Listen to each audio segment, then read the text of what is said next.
a primeira rádio voltada exclusivamente para o agronegócio brasileiro. Você ouve a Rádio Agro Hoje pelo site radioagrohoje.com.br com o exclusivo Som HD no seu smartphone ou tablet, através do aplicativo da Rádio Agro Hoje e em todas as plataformas digitais. Rádio Agro Hoje, o agronegócio brasileiro passa por aqui.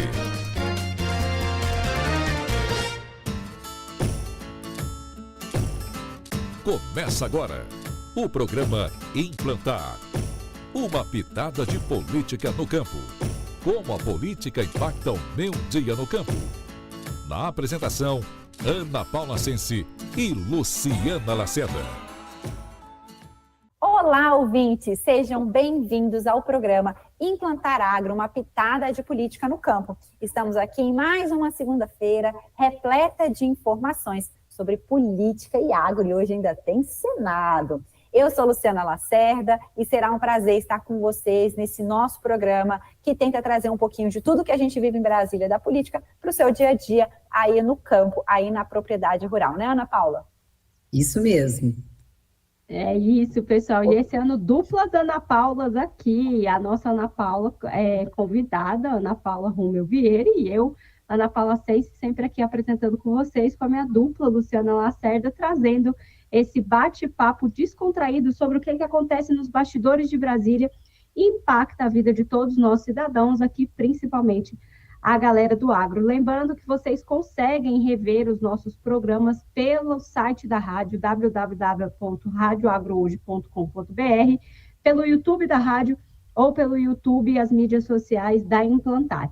Hoje nós vamos conversar sobre como que é defender os interesses setoriais no Senado Federal, né, Lu? Quem que é a nossa convidada? Explica um pouquinho melhor. Gente, a nossa convidada já está aqui doida para conversar, porque é tudo Ana Paula hoje nesse estúdio, e ela vai com ela também, né? A Ana já falou, é a Ana Paula. A gente vai ter um programa hoje especial, porque a gente sempre fala da Câmara, a gente sempre fala do Ministério da Agricultura, a gente vai falar do Senado. Hoje a gente vai conversar sobre como defender os interesses do agro lá no Senado Federal. Para isso, a gente tem uma convidada que é formada na área jurídica, atua na área política desde 2008, quando iniciou sua carreira lá no Congresso Nacional como assessora do senador Gilberto Gorney, né, Ana? Em seguida, isso. Em seguida, contribuiu com a formação do Instituto Pensar Agro. O Instituto Pensar Agro, pessoal, é aquele que está por trás da bancada ruralista. Ela tem onde ela atuou nesse instituto por mais de 14 anos, tendo uma bagagem aí com muita experiência no agro e no Senado. Ana, seja bem-vinda ao nosso programa, Ana Paula Rumel. Boa tarde, meninas, boa tarde, público, todo mundo. E eu estou muito satisfeita, muito honrada de ter sido convidada para participar do programa de vocês, e estou aqui para contribuir, tirar as dúvidas, esclarecer aquilo que vocês quiserem saber sobre o Senado Federal, sobre a bancada do agro no Senado. Eu estou aqui para ajudar vocês e para informar o público de vocês. Maravilha aí, Ana. A gente não tinha a menor dúvida que seria uma aula aqui sobre o Senado, tratando com você, com toda essa sua experiência. A gente te acompanhou aí ao longo desses anos, somos grandes fãs das conquistas, sua forma de trabalhar lá na bancada, e agora desvendando mais esse bastidor aqui para o nosso público ouvinte do Bastidor do Agro. Então, vamos logo começar. E a gente queria, para todo mundo entrar na mesma página, a sua ajuda para a gente entender qual que é a função do Senado, né? Para a gente relembrar para o nosso público qual que é a função do Senado no nosso país. Por que os mandatos têm 8 anos? Por que são renovados? Não são renovados todos os 81 senadores ao mesmo tempo, né? Tem anos que a gente renova 1/3, tem anos que a gente renova 2/3, né? E por que também a gente tem um número igual de senadores para todos os estados? Na Câmara é diferente, cada estado tem um número de deputados. Então, que você explicasse aqui o macro, né? O porquê que o Senado é assim, por que ele funciona assim? Olha, o Senado é uma casa que representa o governo, é uma casa política que representa o governo, e a representação dos estados ela é igualitária. São 3 senadores por estado, não tem essa proporcionalidade de acordo com o número de eleitores, é uma questão constitucional. É uma questão constitucional que já vem desde a criação do Senado, né? E o mandato do Senado é um mandato de 8 anos. Nas legislaturas, ele renova, cada legislatura ele renova uma parte do Senado, uma parte dos seus membros. Por exemplo, essa última eleição que a gente teve, foi renovado somente 1/3 do Senado, 27 senadores. A próxima eleição, que será em 2026, para o preenchimento das vagas em 2027, já vamos renovar 2/3 do Senado, as 2 vagas restantes para cada estado, né? A Câmara Legislativa, ela representa mais as questões do Estado como um todo, dos municípios, é uma questão mais particular, peculiar de cada Estado. O Senado representa o Estado como um todo, mas junto ao governo. Toda a vida, o Senado foi uma casa que era a representação do governo nos estados. Independente de partido e tudo, era uma casa de composição. O Senado foi criado como uma casa revisora. Seria assim, os projetos eles seriam iniciados na Câmara Legislativa, trabalhados na Câmara, na Câmara Federal, e eles iriam para o Senado fazer a revisão do texto, né? Então, seria uma casa revisora. E essa revisão seria baseada em quê? Baseado nas questões do governo. Por isso que a gente fala que é uma casa de governo. É o Senado, uma casa de senhores, que faz esse diálogo com o governo. Mas existe também a previsão de projetos que dão entrada, que são originários do Senado. E aí a casa revisora passa a ser a Câmara, né? Mas, originalmente, e a filosofia da bicameralidade do Congresso é que o Senado seja a casa revisora. A população, o povo, discute na Câmara, né, e passa no Senado para que seja revisado pelo governo. Esse é o princípio. Mas existe a possibilidade dos projetos iniciarem no Senado, né? E essa questão essa questão dos 8 anos é porque a permanência por mais tempo dá mais estabilidade às normas e às leis. Inclusive, vou falar um achismo, né? É uma opinião minha. Eu acho que um mandato de 4 anos, eu acho um mandato muito pequeno, porque o deputado não consegue tramitar um processo em 4 anos. É muito complicado, né? E eu acho que 6 anos seria um tempo razoável, interessante, para que o parlamentar pudesse entrar, apresentar uma proposição e concluir essa proposição, né? Então, mas agora, por que renova 1/3 e tudo? Eu vou ser sincera, vou ter que confessar a vocês que eu não sei por que essa divisão, que em uma legislatura renova 1/3 e na próxima legislatura renova 2/3 do Congresso. Eu realmente, essa informação eu não tenho. Agora, a questão do tempo de mandato é uma questão constitucional que vem desde a criação do Senado. Perfeito, Ana, e trazer que o Senado é uma casa revisora, né, essa casa mais consciente, como se fosse isso, né, nem tudo que a Câmara inventa vai ser, digamos, aprovado pelo Senado. É interessante mesmo, porque no agro a gente vê bem isso, assim, claro que a gente aqui trabalha o agro, a gente traz um programa para os nossos produtores rurais, então a gente fala do agro, né, no agro a gente vê bem esse lugar do Senado, né, esse lugar mais distante, mais... não está tão próximo do nosso setor. E aí eu até aproveito para trazer uma segunda pergunta, que a gente sempre fala, infelizmente, a gente tem esse ditado popular aqui, né, que o Senado ainda é muito urbano. E eu queria que você contasse para os nossos ouvintes, pegando a sua experiência aí no Senado, na tua composição hoje que a gente tem lá no Senado Federal, quantos senadores, mais ou menos, você trabalha, você acredita que conhece o setor agropecuário de fato, que entende o agro? E ainda dentro dessa maioria...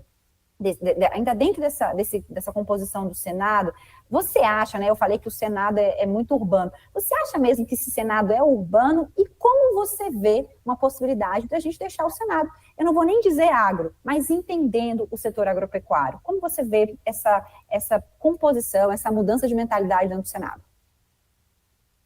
Olha, o Senado, ele nesses quase 17 anos, nesses 14 anos efetivos que eu trabalho o agro dentro do Senado, houve um crescimento, uma evolução, porque o senador, ele é um político independente, ele não está preocupado com pautas específicas, ele está preocupado com a pauta dele, ele não está preocupado com pautas específicas. Então, não é como a Câmara, que o parlamentar está sedento por um discurso, você leva uma pauta, ele leva o discurso, o parlamentar quer aquilo. O Senado não, né?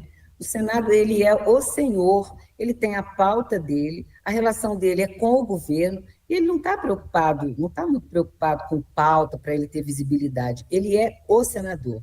Então, nesses 14 anos, nós estamos construindo dentro do Senado esse trabalho com os senadores para tentar mostrar para eles a importância do agro para o país. Agora, esse trabalho, a frente foi muito importante, o crescimento da frente na Câmara foi muito importante para a conscientização dos parlamentares no Senado. Foi um trabalho que veio, um trabalho assim, de formiguinha mesmo, para poder fazer essa conscientização. Eu posso dizer que o Senado passou a ser uma casa um pouco mais voltada, com alguns parlamentares a mais preocupados com o agro, de uns 4 a 5 anos para cá. Antes disso, não. Nós tínhamos uma bancada no Senado formada com 12, 14 parlamentares. Hoje, a frente parlamentar tem 50 parlamentares. Desses 50, muitos entram de carona porque eu sou membro da frente, mas não colabora com o setor, não entende do setor e não se interessa pelo setor. Mas, para ele, é um status, porque a frente hoje tomou proporções que valorizam muito, né, proporções enormes que valorizam o parlamentar. Então, desses 50 aqui, nós podemos dizer que nós temos 30, vamos falar em votos, tá? Nós temos 30 votos desses 50 membros, tá? 30 votos que também precisam ser trabalhados. Nós não temos 30 votos de pessoas que entendem, de senadores que entendem do agro, que são de estados do agro, não. Nós temos 30 senadores que conseguimos mobilizar e que votam conosco porque não entendem, ou então são parceiros dos nossos senadores que são mais atuantes e tudo. A gente não pode deixar de ressaltar aqui o senador Reins, a senadora Tereza Cristina, que são 2 senadores eminentemente do agro, né, e que são senadores respeitados lá no Senado Federal. O senador Reins chegou antes da senadora Tereza, e com a chegada do senador Reins, nós conseguimos começar a fazer essa valorização do agro ali dentro. Porque o senador Gilberto Gellner, com quem eu trabalhei há muitos anos atrás, ele era vice-presidente da frente quando a frente começou a se reorganizar. Então, mas ele era uma voz sozinha lá dentro. Ele era uma voz sozinha, ele não tinha adesão de mais parlamentares. Era como se estivesse dando realmente murro em ponta de faca. O senador Luiz Henrique, que foi o senador que relatou o Código Florestal, era um senador interessado no setor, mas não era um senador do agro. E a gente teve alguns senadores, Lula e no governo da presidente Dilma, que eram senadores, não são senadores de Estado, agro, nada disso, mas senadores que entendiam mais a importância do agro. Um exemplo era a senadora Ana Amélia, do Rio Grande do Sul, que era uma senadora atuante realmente no agro. O senador Romero Jucá, que é um senador que entende de mobilização, que entende de importância de setor, e era um excelente senador, um excelente articulador político ali dentro, né? Então, ressaltando mais, era a senadora Ana Amélia mesmo, o senador Assir Gurgás, a gente não pode esquecer, o senador Assir Gurgás também. Nós tínhamos um grupo de mais ou menos, nós tínhamos 12 parlamentares, um grupo de 5 parlamentares que realmente davam força para o setor. O senador Assir Gurgás, a senadora Ana Amélia, o senador Jaime Campos, que depois voltou, né? Ficou um período sem mandato, e depois veio o senador Reins. Eu agora estou esquecendo um senador do Mato Grosso, que era... Eu esqueci o nome dele, mas já eu lembro. A própria Cátia Abreu também, né? A Cátia foi. A Cátia Abreu, ela foi a voz do agro no Senado, quando ela estava lá.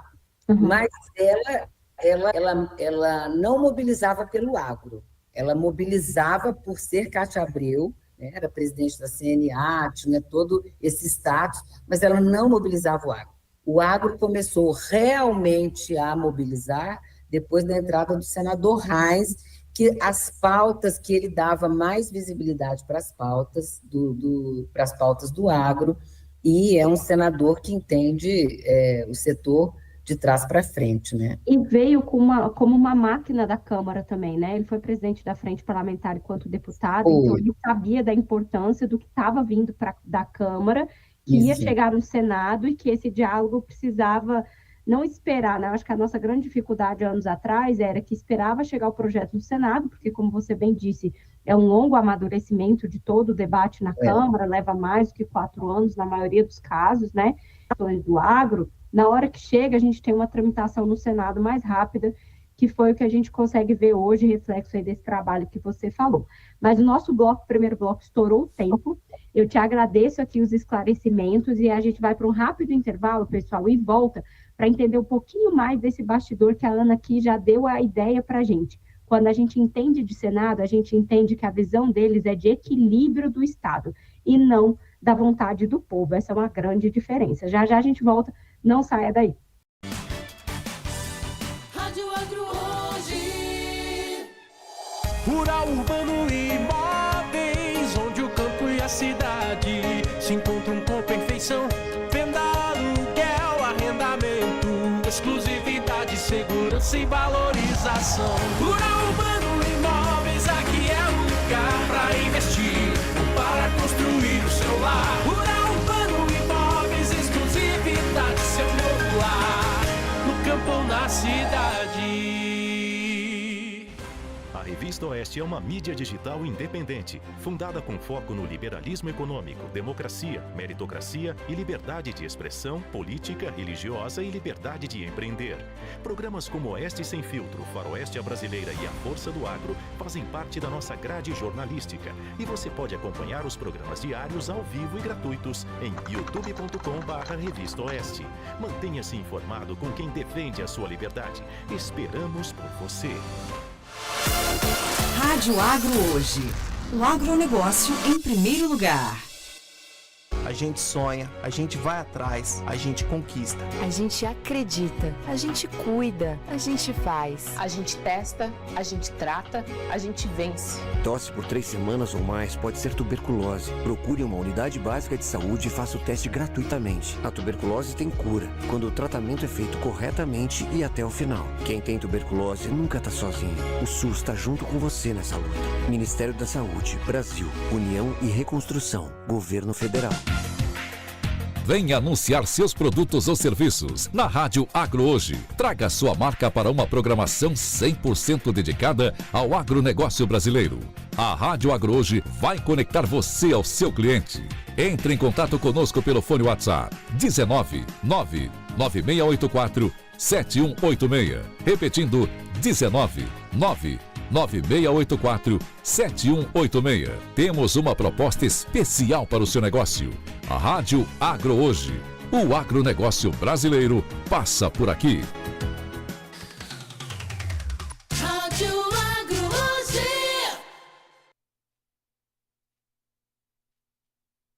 Boa tarde, estamos de volta no programa Implantar Agro, uma pitada de política no campo. Nessa segunda-feira que a gente está no nosso 16º programa, conversando com vocês sobre como defender os interesses setoriais, especificamente do nosso agro, lá no Senado Federal. Para isso, a gente está com uma especialista, uma expert em Senado, ela que é advogada e atua nessa área política do agronegócio no Senado Federal, Ana Paula Rúmel. Muito obrigada, Ana, por estar conosco, por trazer essas informações, por dedicar seu tempo aqui com a gente. E agora, Ana, já aproveitando que você já deu vários insights ali no nosso primeiro bloco, e entrando um pouquinho mais no bastidor do Senado, quais foram, assim, na sua visão, que acompanha esse setor há tantos anos, mais de 10 anos, mais de 15 anos, quais foram os principais temas e desafios trabalhados esse ano, vamos diminuir, né, porque é muita coisa toda a sua carreira, esse ano de 24, com os senadores agro? Como que foi esse foco, assim, como que você percebeu os temas trabalhados, quais foram os temas que vocês atuaram em 2024? Lembrando que 2024 é um ano complicado, a gente sabe, do Congresso Nacional, por conta de eleições municipais, apesar que o Senado foge disso um pouco. Então, traga para a gente aí as prioridades do Senado. O Senado, desde 2023, esse ano de 2024, o Senado está trabalhando os projetos que foram iniciados em 2023.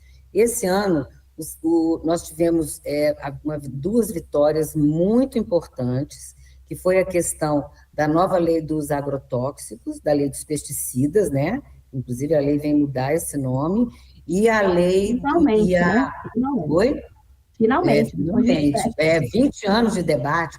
Começou com o senador Blairo Maggi, a lei de pesticidas do senador, que foi um senador atuante na área do agro também, antes de chegar o senador Reis. Era quem defendia bastante o agro, junto com a senadora Cátia Abreu.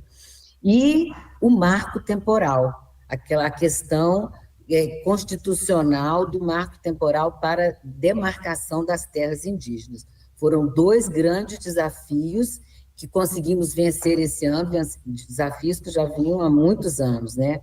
E conseguimos vencer com um empenho muito grande da senadora Tereza Cristina, e conseguimos vencer com votos que ninguém imaginava que nós fôssemos conseguir tantos votos assim.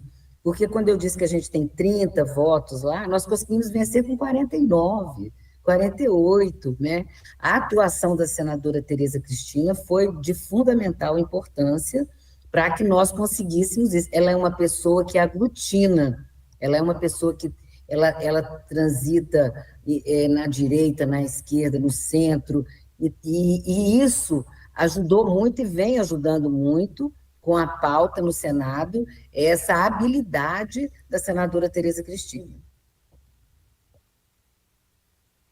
A senadora Tereza tem essa questão, né? Eu nunca esqueço das reuniões que a gente tinha com ela, como ministra, deputada, enfim, é uma pessoa que a gente atua sempre, justamente por essa ligação do setor, e ela sempre fala, né?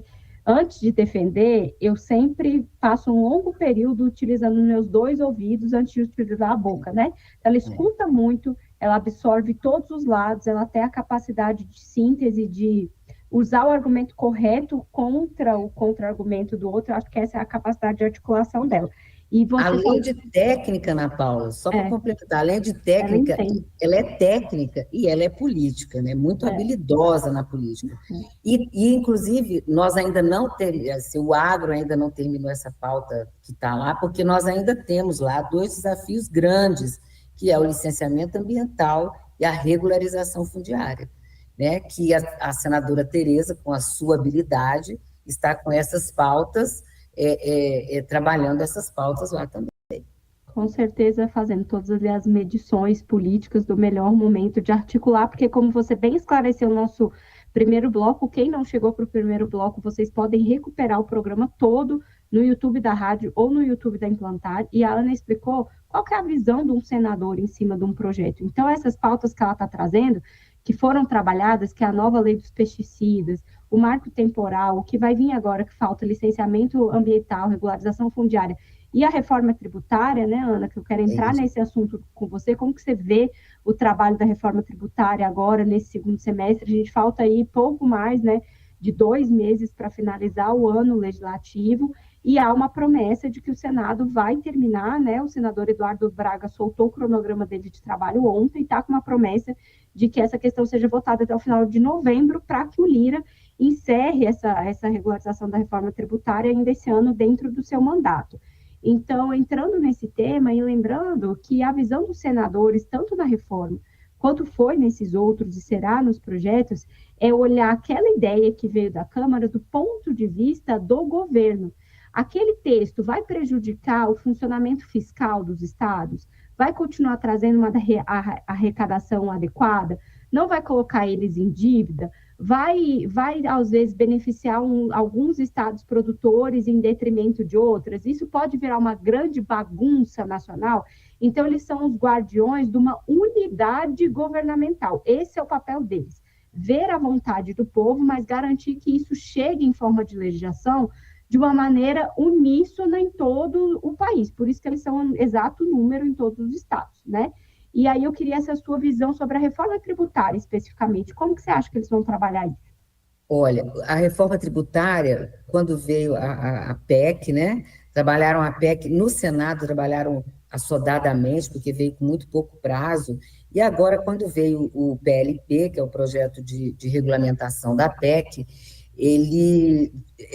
houve uma preocupação da maioria, de vários senadores, na maioria deles da oposição, de discutir o texto, discutir com os setores, para poder atender realmente os setores, porque não é uma unanimidade de que esse projeto é o melhor projeto de reforma tributária. Ele é necessário, mas não existe unanimidade que ele seja o melhor projeto.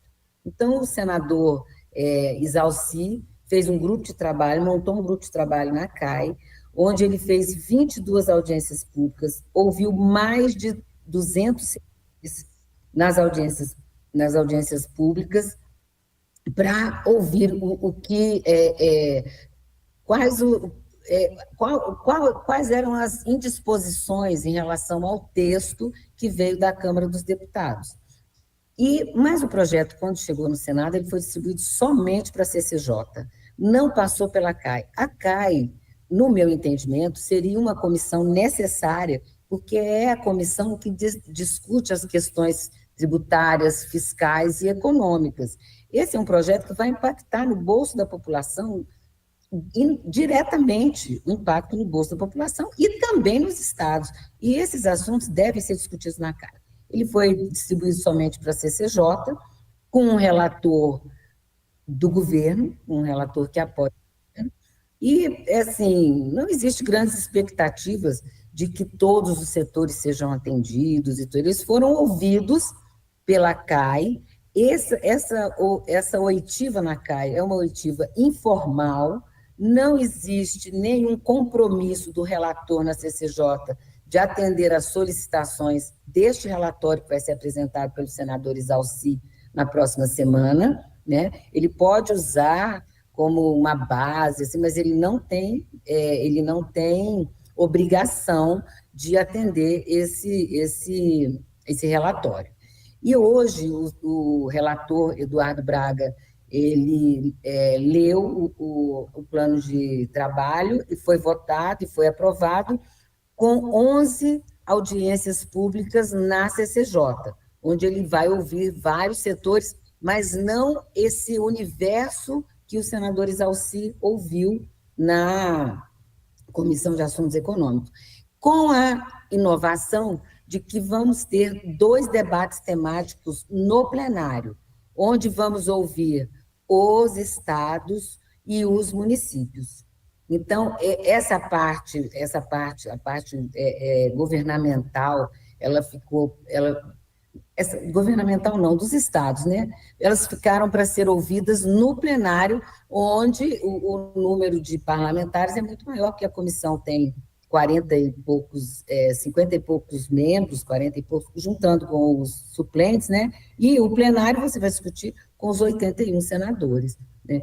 Então, essa parte dos estados e dos municípios ficaram para esse debate temático. E na comissão saiu o plano de trabalho já com 11 audiências e com os setores já escolhidos. Muitos setores ficaram desatendidos, não foram convidados e estão trabalhando para que sejam convidados para esse debate também, que eles acham muito importante. Agora, a minha visão, como quem está lá há muito tempo e tudo, eu acho que a gente não precisa ter grandes expectativas de mudança do relatório que veio da Câmara, não.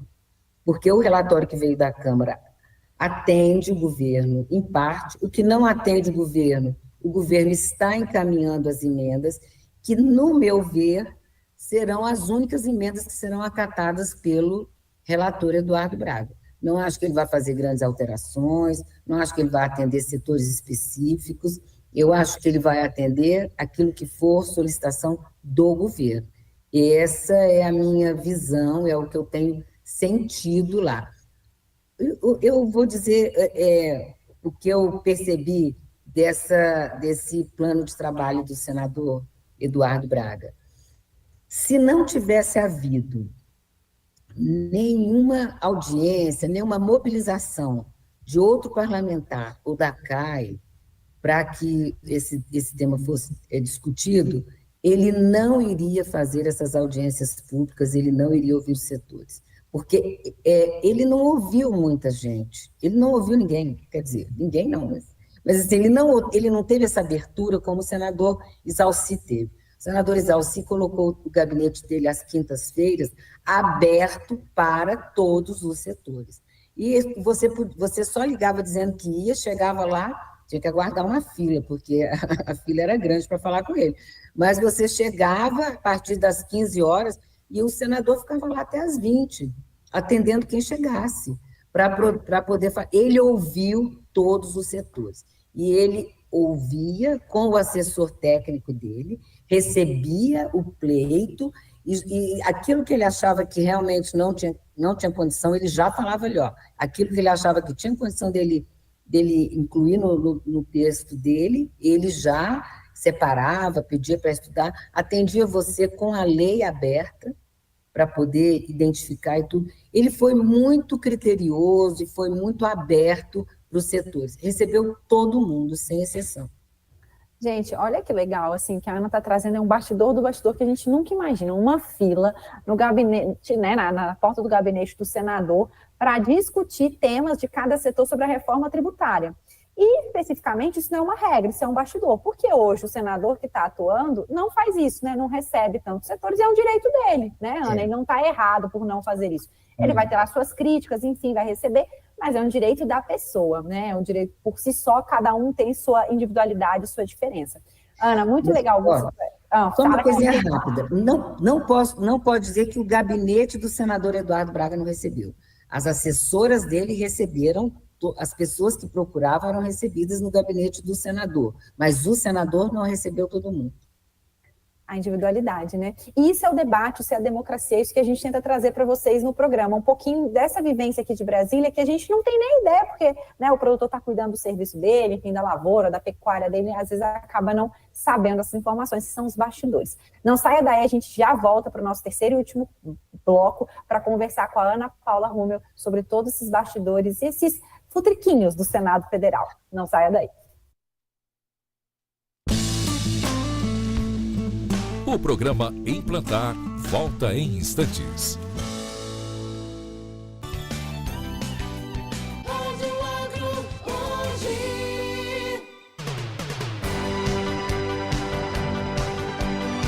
Esta é a Rádio Agro Hoje, a primeira rádio voltada exclusivamente para o agronegócio brasileiro. Você ouve a Rádio Agro Hoje pelo site radioagrohoje.com.br com o exclusivo Som HD no seu smartphone ou tablet, através do aplicativo da Rádio Agro Hoje e em todas as plataformas digitais. A Rádio Agro Hoje, o agronegócio brasileiro passa por aqui. Nunca imaginei que iríamos passar por isso. O meu filho, num momento tão delicado, necessitando de doações de sangue para viver. Graças ao sangue doado, meu filho está aqui, vivo.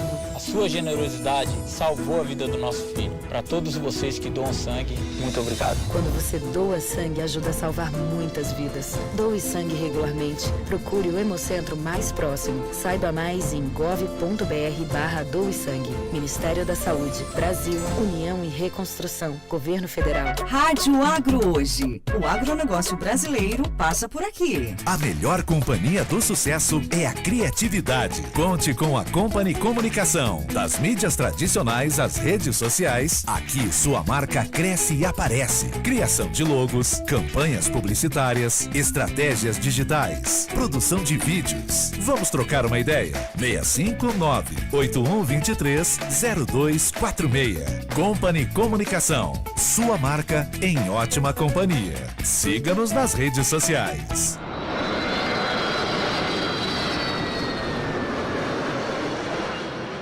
Pensou em viajar? Te apresento a Azul Viagens em Cuiabá e Sinop, Mato Grosso. Montamos o seu pacote de viagem personalizado. Passagem aérea, cruzeiro, locação de carro, passeios e experiências incríveis. O suporte que você precisa com o melhor custo-benefício. WhatsApp 659-9985-7670 e 669-9985-1835. Azul Viagens em Cuiabá e Sinop, Mato Grosso. A sua agência de viagens. Rádio Agro Hoje, conectando você ao agronegócio.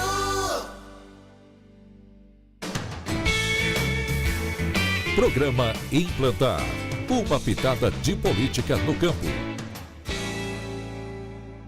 E vamos lá, ouvintes, estamos de volta no nosso terceiro e último bloco, infelizmente, porque eu adoro bater papo sobre o Senado, é uma casa completamente diferente da Câmara, enquanto a Câmara está sempre aberta para todos nós, é um vai e vem, terças e quartas é sempre lotado. O Senado Federal, eu confesso que toda vez que eu tenho que entrar lá para ir em algum gabinete, me dá um frio na barriga, você até bota a sua melhor roupa, pensa, treina o discurso e tal, é sempre mais delicado por conta desse papel do senador mesmo, de que ele vai olhar o seu pleito, não tanto da vontade do povo, daquilo que a gente sempre traz aqui, da implantar, do associar, do número de dados, daquele pleito. Isso é um papel do deputado levar a voz do povo.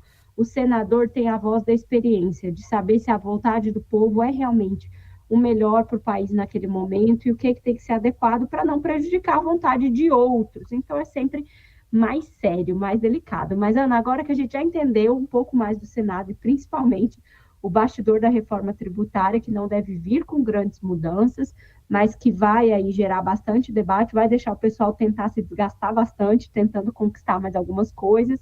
A gente quer entender de você, você vem de uma formação da área jurídica, né, advogada, e como que foi essa sua carreira, né? Como que você começou a atuar no Senado? Você foi em 2008, foi uma escolha sua ir para essa área legislativa? Como que foi construir para você essa experiência de construir uma relação nesses gabinetes de senadores, que é sempre assim toda conexão política, ela é uma conexão de confiança, né? E num cenário assim tão sério como é o Senado, me conta um pouquinho da sua história para a gente. Bom, eu fui convidada quando o senador Gelner assumiu a suplência do senador, um senador do Mato Grosso, esqueci o nome dele, vou lembrar, Jonas Pinheiro. Jonas Pinheiro, ele assumiu a suplência de Jonas Pinheiro, que havia falecido, e aí o João Henrique Rume, meu irmão, ele ajudou o senador a compor o gabinete e tal, e eu fui convidada para dar uma assessoria, para fazer assessoria lá.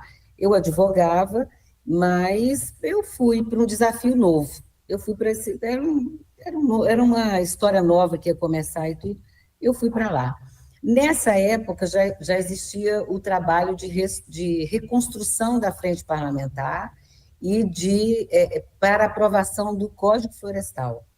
O senador Gelner era o vice-presidente da frente, o senador Colato era o presidente, e eles estavam trabalhando com afinco para a aprovação do Código Florestal.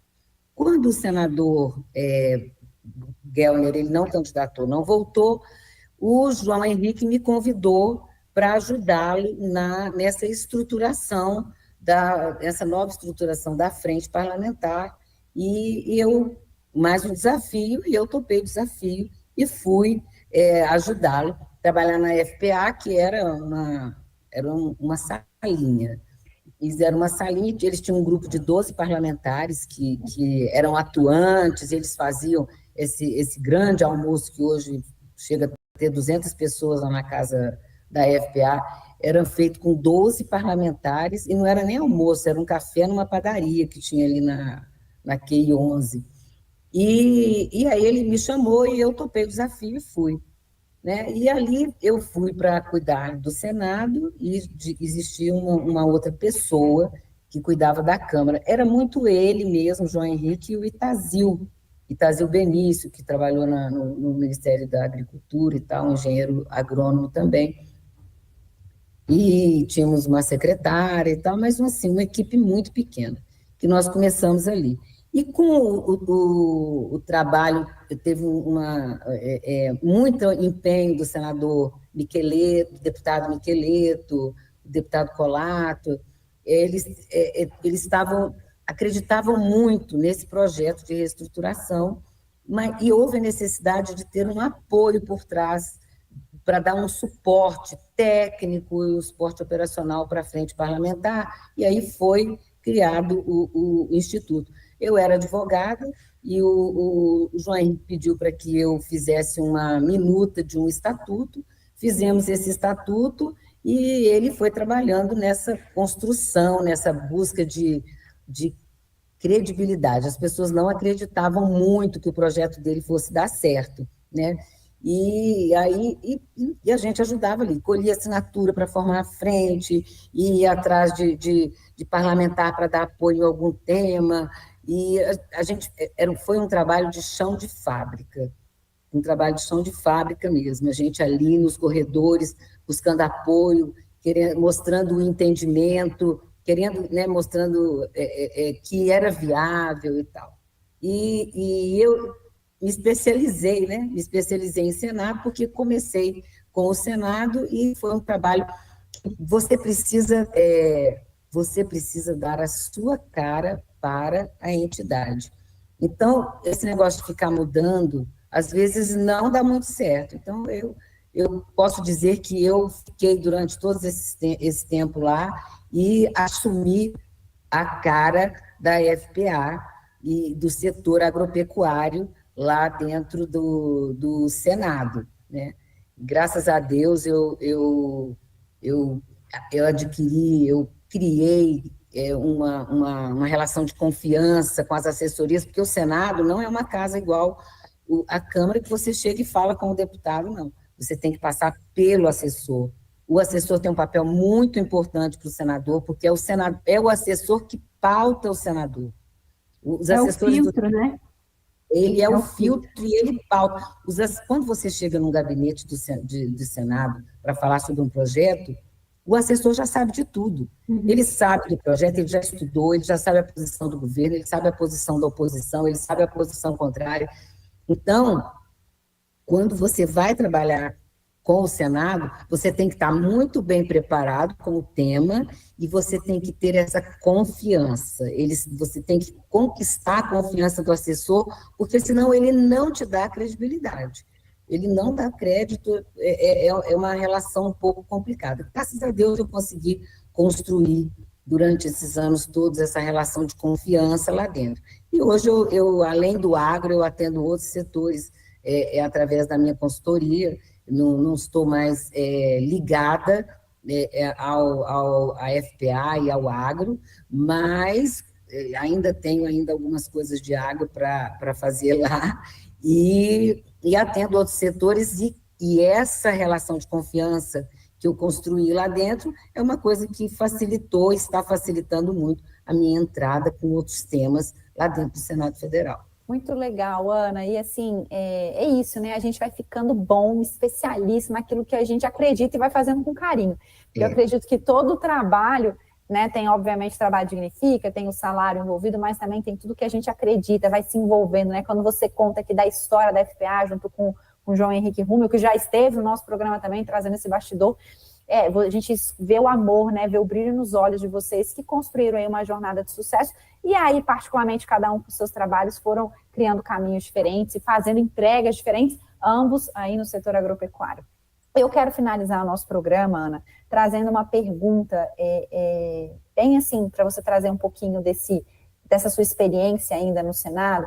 Qual o recado que você deixaria para o nosso público aqui, né, que são produtores rurais, pessoas do agronegócio, sobre a importância de eleger agora, em 2026, né, a gente está saindo de uma eleição municipal e caminhando aí para uma federal, os senadores que tenham relação com o nosso setor. Pegando até eu que fiz a pergunta para você sobre esse Senado ainda urbano, como você consegue passar para o nosso público aqui, nossos ouvintes, melhor dizendo, essa conexão, nele quando for votar nesse senador, ele pensar se ele é agro, se ele não é, o que ele pode trazer para o nosso setor?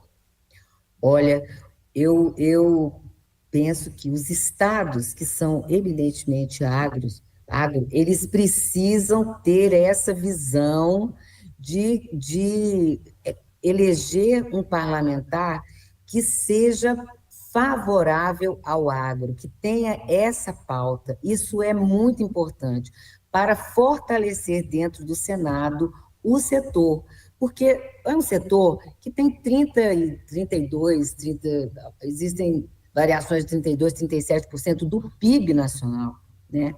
E é um setor muito que nesse tempo todo tem segurado a economia do Brasil, né, nessas crises todas. Então, é muito importante que ele saiba realmente, não vote em aventureiros, vote realmente em quem tem interesse e é voltado para o setor, para fortalecer o setor dentro do Congresso Nacional. Porque entrou muito aventureiro, né, na eleição de 2018, teve muito parlamentar que veio até sem pauta, veio naquela onda do presidente Bolsonaro, aquela coisa de internet, e eles não têm uma pauta definida. Então, é importante que você veja se realmente o seu parlamentar tem uma pauta definida, se o seu estado for um estado agro, que você busque um parlamentar que conheça o setor, que seja voltado para o setor, porque esse parlamento, nós precisamos, dentro do Senado, fortalecer o setor. Quanto mais parlamentares que tenham interesse e sejam voltados para o agro, melhor, para que o setor tenha esse respaldo lá dentro do Senado. Porque muitas vezes as nossas pautas ficam paradas, atrasadas, porque as pessoas não entendem a importância que tem o setor para o país de uma forma geral, não só para o Estado, mas para o país de uma forma geral. Então, eu peço que analisem bem, que identifiquem o parlamentar que é comprometido com o setor, que realmente vai atender o Estado que é um Estado agrícola e precisa ter uma representação forte dentro do Senado Federal. Maravilha, Ana. Eu acho que o recado aqui foi mais do que dado. As pessoas, com certeza, hoje entendem um pouco mais. Esse é o nosso objetivo do programa, entender um pouco mais o papel do parlamentar, o tanto que ele impacta na nossa vida e votar com consciência. Você não precisa votar com a maioria, por composições. Você tem que votar naquilo que você acredita, naquilo que você sabe que vai ser melhor para o seu setor, para a sua atividade, porque é assim que a gente vai trazer, assim, políticos cada vez melhores aqui, trazer melhores resultados na ponta. Eu te agradeço aqui a parceria, minha xará querida, que eu admiro tanto. Obrigada por aceitar o nosso convite. Nos vemos aí nos corredores e nos bastidores sempre que possível. E vejo vocês, ouvintes, no próximo programa, lembrando daqui 15 dias, o Implantar Agro, uma pitada de política no campo, está aqui de volta na Rádio Agro hoje para vocês. Até mais. Até mais, pessoal. Obrigada, gente. Tchau, tchau.